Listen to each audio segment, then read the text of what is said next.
Hello, and welcome to Blend 360's third installment of Let's Talk Talent. I'm Leslie Henkin. I'm a talent acquisition lead here at Blend 360, and I'm based out of our Columbia, Maryland office. And I'm Sally Stavola, Talent Acquisition Lead based out of Central New Jersey.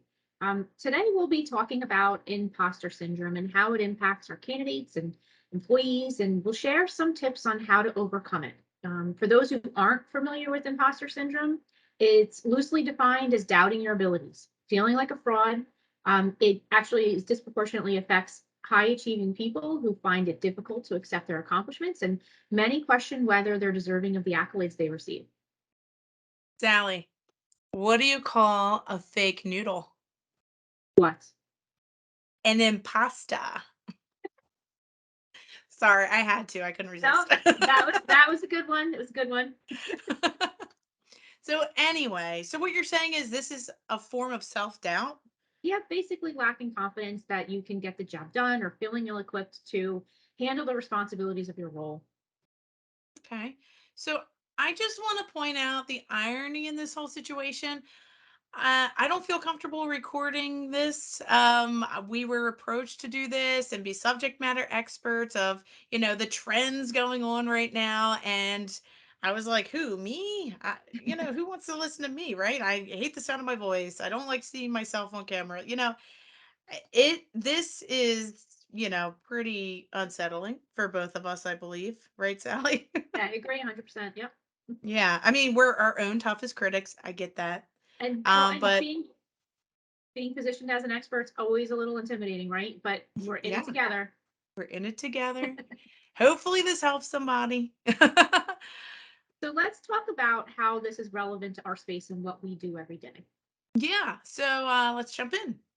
We find that as recruiters, it impacts who applies to our roles, as well as who responds to our messages that we send out about the current job openings that we have to fill. I read a blog earlier this year how it had some really interesting statistics. It said why candidates aren't throwing their hat in the ring for potential job opportunities. It said as high as 64% feel unqualified, or they just assume that somebody else is applying to the job that's better than them. So they're just not applying.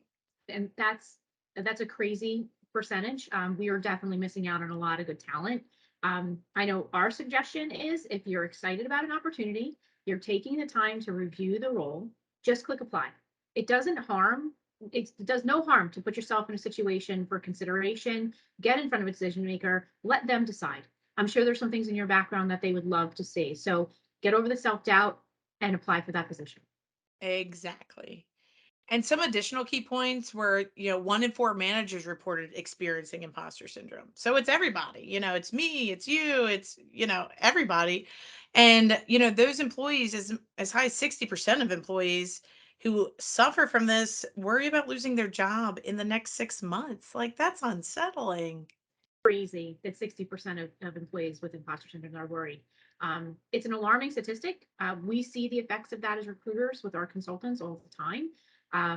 For example, we find that when there's lack of feedback or involvement from managers on their projects, the consultants tend to question their performance. Makes total sense, right? You're not getting any feedback, you're not hearing any accolades. It becomes obvious. You start to become concerned. From our experience conducting biweekly conversations with both the clients and the consultants to ensure there's clear communication and direction is being provided. It helps eliminate some self-doubt and builds confidence. It helps reassure the consultants that they're performing well. Um, Not that long ago, we were challenged with a consultant issue. One of our consultants was on site for 3 months, wasn't attending meetings, missing deadlines, wasn't participating when needed. Um, we were informed, obviously, or brought into this circumstance. We were able to provide some coaching, and it turned out they were procrastinating because they felt overwhelmed by lack of confidence. They were nervous to contribute for risk of feeling inadequate or saying the wrong thing at the wrong time or saying that something that was incorrect in regards to the situation. We took small steps to build confidence and they were able to deliver within the project deadline. So it's really important that we recognize and try to overcome because if they're not performing well, because they can't stay focused, because they're worried about losing their job. It's It's cause and effect. Exactly. Yeah, you're right. And, I've been a recruiter for over 9 years now. I placed a bunch of candidates in roles, and it really does help to check in on them. I've had a few people question themselves, and I need to talk them off the ledge. I remind them how awesome they are and the skills that they bring to the table. I remind them that, you interviewed for this role, you were picked for a reason. Other people interviewed, they weren't chosen. Yeah. So you deserve to be there. Um, so let's talk more about employers and what they can do.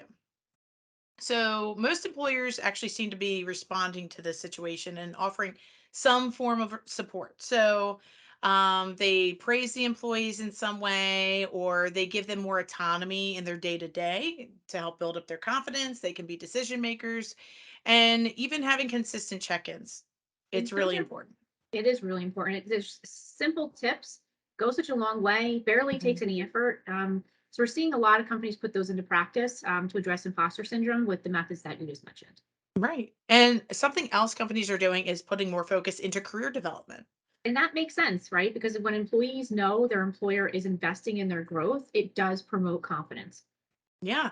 It could be anything from networking opportunities, continued education, having them attend seminars, or even job shadowing. And from a candidate's perspective, there's so many things you can do to build yourself up if you're feeling self-doubt. If you have anxiety about presenting something in Excel, take an online course. If you're nervous about public speaking, become a Toastmaster. Our Mhm. advice is to just keep improving your skills by doing research, becoming topic experts, subject matter experts, as we mentioned earlier. It is intimidating, but the more you know about your topic, the more confident you are in presenting on it. Okay. The more prepared, the more confident you'll become. Exactly. Yeah. So, what are the takeaways from the discussion today? I think one is that imposter syndrome is real and that it's the responsibility of not only the employer, but the candidate to find ways to overcome it. Yeah. Very true. Also, this impacts over half of the workforce. So you're not alone. This is across the board from entry level to executive level. So, whoever's listening out there, if anyone is actually watching this, please do not hesitate to apply to a job that is posted and throw your hat in the ring. Yeah, or ask for the promotion, or take next steps. And we want to see you, so get yourself out there. Put yourself out there, even though you're feeling insecure. Exactly. Well, I think we're out of time. So, thank you, Sally. It was really nice chatting with you.